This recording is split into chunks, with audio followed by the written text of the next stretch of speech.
Ate, tapos lang. Halata ka na naman ni Kuya Wilfred niyan. Paano? Narinig mo naman yung sinabi ng attorney, di ba? May hirapan daw sa kaso ko. Mahihirapan, pero kakayanin naman ate.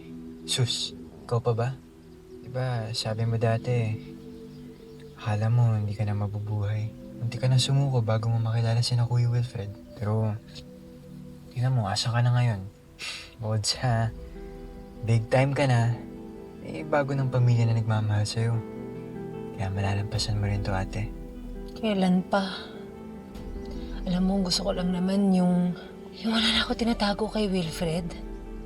Tapos makatulog na ako ng mahimbing sa gabi. Talaga makapag-focus na ako sa pamilya ko. Sa'yo.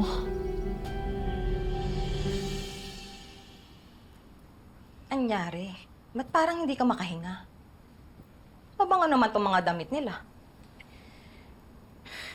Di pa dinner pa kasing nalalaman. Dapat naman wala namang wedding na mangyayari sa una pa lang. Uy, marinig ka naman. Ba't ba ang bitter-bitter mo? Siguro may gusto ka kay Sir Wilfred, no? Kaya nagsiselos ka kay Ma'am Lorena. Ay, excuse me, wala no. Concern lang ako kasi parang hindi alam ni Sir Wilfred yung ginagawa niya.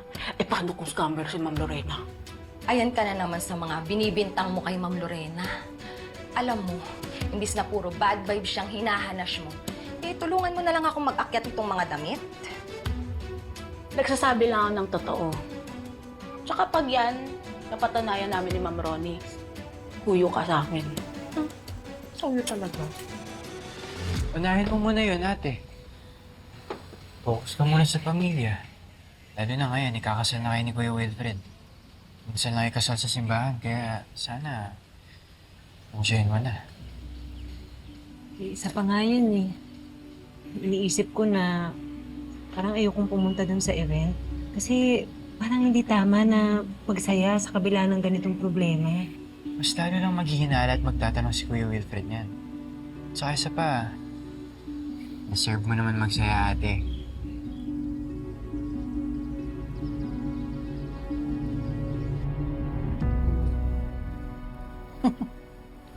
Kamusta na pakiramdam ng anak ko?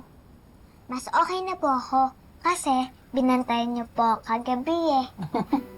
Bumaba naman na yung lagnat niya. Kasi medyo mainit-init pa rin siya eh. Love? Huwag na lang kaya ako sumama. Love, naiintindihan kita. Kahit naman din ako, kung pwede lang dito na lang tayo eh. Pero, kailangan tayo doon at marami naghihintay sa atin.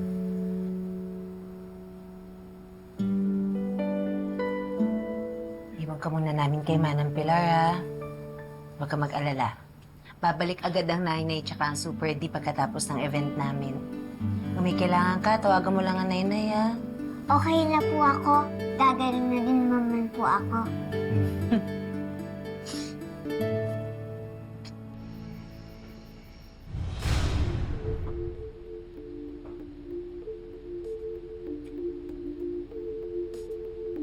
Red suits me.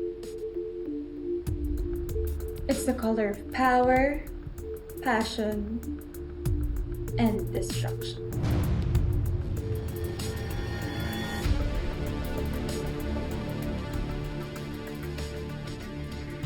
And destruct I will.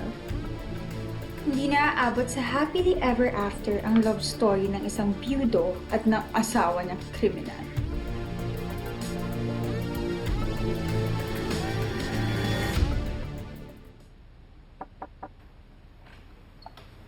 Ta? Hi.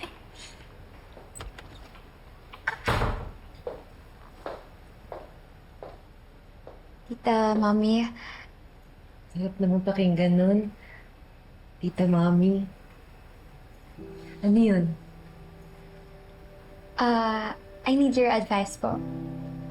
Which one's better?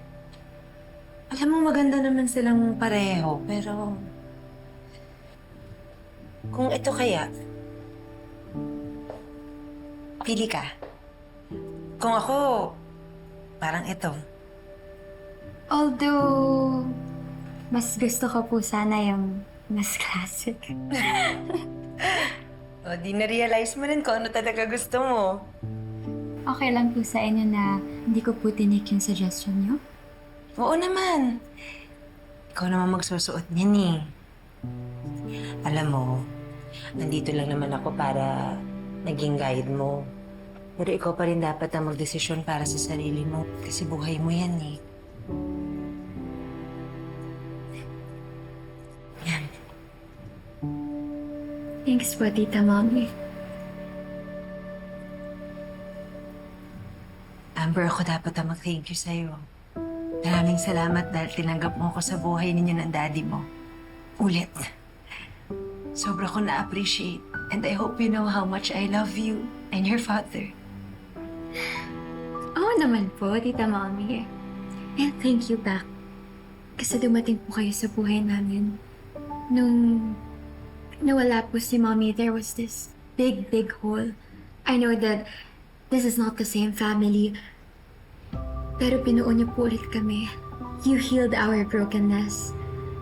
And now, we have a new and bigger family.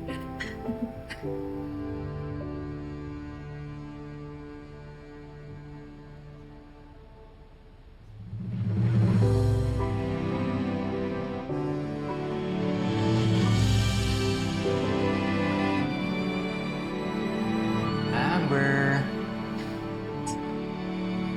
Alam mo, kung mga asar ka lang, dun ka na sa faraway.